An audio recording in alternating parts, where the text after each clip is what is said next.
Alright, there it goes. So yeah, I really enjoyed the game Africa. I still have it. It's still one of my favorite games, and I actually recently deleted my save so that I could do it all over again because I had a lot of fun with it. Plus, there's actually a glitch in the game where if you don't do this one mission when you can, the species you need to photograph disappears completely. So I don't know how that slipped by the development, but it did. And, you know, I did all kinds of searches for this. It's like, hey, do these ostriches ever come back? Can I get this picture? And they're like, no, you gotta do it before this point. So that's another reason I deleted my save.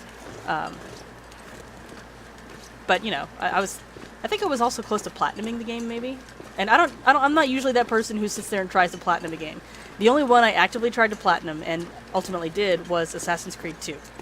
And that was because, for me, that just took everything that was good about the first game, which I know there's not much, and that's coming from a fan. But it took everything that was good about that, and then expanded on it, and then added more stuff that made it good. And, you know, one of the most important things for me was actually how they portrayed the story, because I liked Altair's story and all, but man, standing there in a non-cutscene while he talks with another character is so boring. I can only spin my character in circles while they speak so many times before I'm just like, can we be done? So the fact that you actually got to see Ezio interact with, you know, with Da Vinci and with Mario, which was a hilarious shout-out, and, you know, all the other characters involved in cutscenes just helped with the story for me.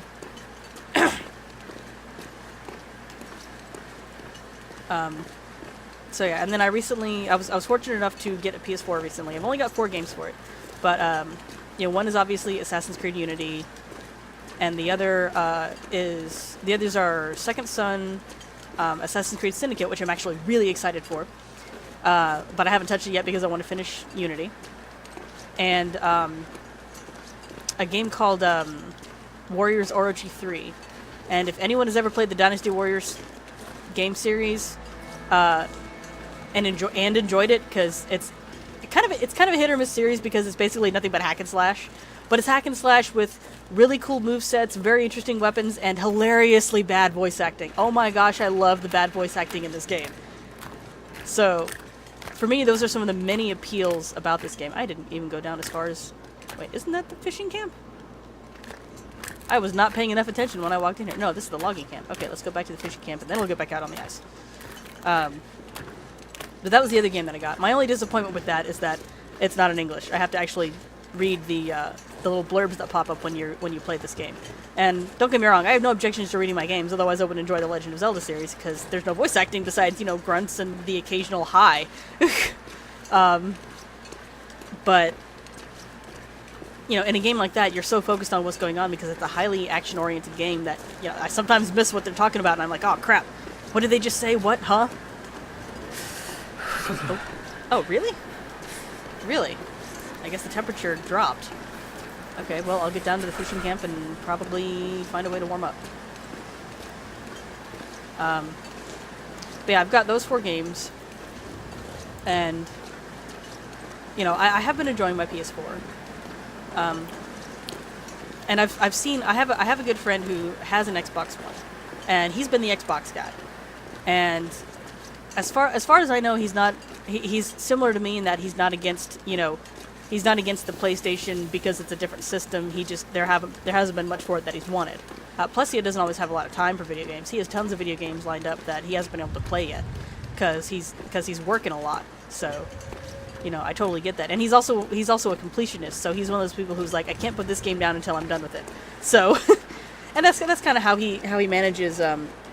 You know, he's got OCD, and that's how he manages it. Is he keeps his video games organized a certain way, and then he doesn't typically play, you know, more than one game at once. And I thought that was actually really kind of a neat way to, you know, focus his OCD, because I've never heard of someone doing that before. So I thought that was neat. But anyway, wait, whoa. Okay.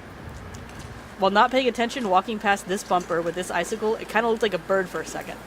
And now it kind of looks like a cloud. Anyway.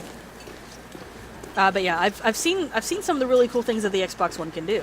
And, you know, I like some of those features. For example, you can have a game running and pause it and go and watch an episode of your favorite show on Netflix without closing out your game. Even my PS4 can't do that. So, you know, Microsoft definitely did well with that. And I thought that was pretty cool. I think that's really neat that you can do that on the Xbox One. So, for you Xbox One lovers, you know, there's your praise. I'm not anti-Xbox. I'm just not interested in any of the games they have. You know, they have yet to make a game for any of their systems that I want badly enough to get the system for. You know, I only ever did that once for the PS3, and that was because, you know, I still had a way to play the game. So, anyway.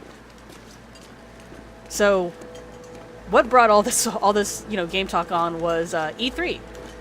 And finally jumping back on that bandwagon, like, what, 2-3 videos later? Sorry. Finally jumping back on that bandwagon. I'm really excited for a couple of the PS4 games that are coming out. I mentioned Horizon Zero Dawn and why I like that, but the one that I'm really excited for is a game by a company called Quantic Dream. Now, I like this company's games because they have multiple endings. I love that in a video game. I love having a story that has more than one outcome. That has always been one of my favorite ways to interact in a video game with the game environment. I love that. So they're doing one where I think you play like an android or something, and you're trying to stop this other android from, you know, taking this girl's life.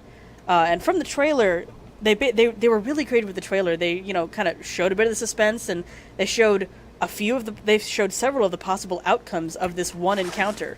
And I'm hoping the game is deeper than just that one encounter. Knowing Quantic Dream, it will be, because they also did a game called Beyond Two Souls. That's not one that I will personally touch because I don't like supernatural stuff. And that's, you know, personal preference. If you guys like it, fine, whatever. I personally prefer to keep that stuff out of my life because it legitimately makes me feel sick. But, you know, I also know that they did a good job on the game itself. You know, I saw some of the mechanics in trailers, and I remember reading about it in the, like, GameStop magazine thing when I had that for a little while. And I was like, okay, so there's people out there who will really enjoy this game. Wow, I got in here right before that storm. But, you know, there's people who will really enjoy this game, and I'm sure that they did. And a lot of people like Ellen Page. She played the main character, so there's that as well. I'm thirsty, not hungry, so... Alright, I'll have some more water. But yeah, so Quantic Dream, the other game that they did that I grabbed was called Heavy Rain. I grabbed it not quite on impulse. I remember looking at the cover and thinking, this is a little bit bland, but I'm curious because the title's kind of interesting. And I read the basic description on the back.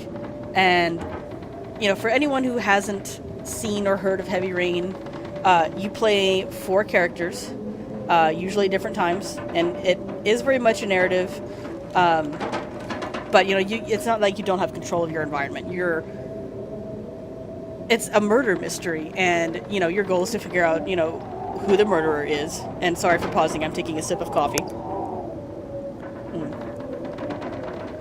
And there's multiple outcomes for the game. I think there's something like 10, 12, 15 endings for this one game, all based on decisions that you make at certain times within the game. Let's see. It's not telling me how many hours because of the... I'm going to go ahead and... We'll rest for 3 hours. Just get some stamina back. And then hopefully that won't be too much. Worst case scenario, we're stuck here for the night, and that's not too bad. Because I have supplies to live off of. Ah, okay, there we go. Good. Excellent. And... Oh, hello, storm.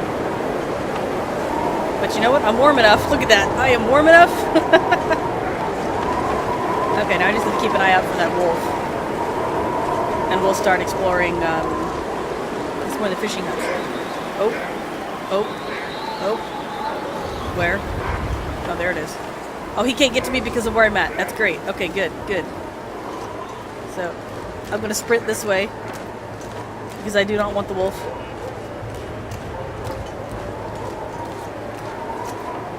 Alright. Did he forget about me? I hope he forgot about me. Walking into the wind.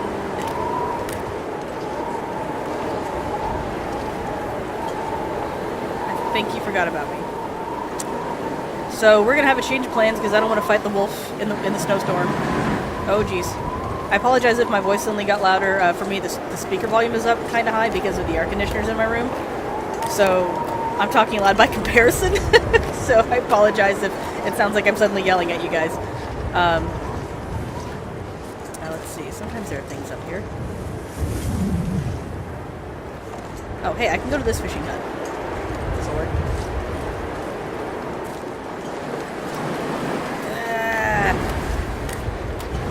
Anyway, Heavy Rain. Yeah, I really loved. There were a ton of different endings, and even though we only saw essentially multiple versions of the same scene in the Quantic Dream trailer for their game, which I believe is called Detroit Become Human or Becoming Human or something to that effect. I'm pretty sure they're going to have much more of a game than that. And it looks really interesting. And it's not, supernaturally based, so I'm even additionally, like their last game was, so I'm even additionally like, oh, yes, please, because I love what they do with video games. So I'm definitely excited to see that for the PS4. There's no release date yet, though. Like, I'm just like, no, I want my game. But I'll get it eventually. I'll find a way to save up for it. Probably useful. Probably. So glad I found all that really cool clothing when I did, because dang. Ooh, Cedar Firewood is good. How much weight? I can hold more stuff, so I'll go ahead and grab these. I wonder if I can try my hand at fishing, because it's loud out there. It is so loud out there. How does this? Let's use the hatchet.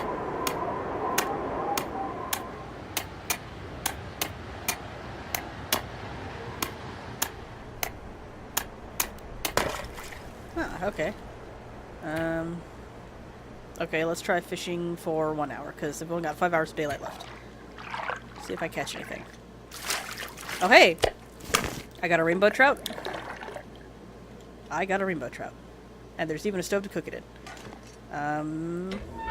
Alright. No, I don't want to waste that. We'll use the reclaimed wood. And let's use wood matches, because that will help increase... And I might as well use an accelerant. Really? I've never seen an accelerant not give me a 100% result, so that's interesting.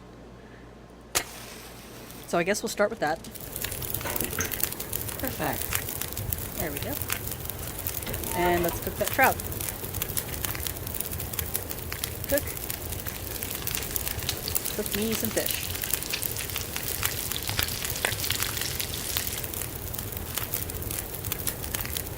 I don't need coffee. Oops. So, and then fish. Okay, go ahead and eat that. Oh, and there's my timer. So I will see you guys in the next video. Oop.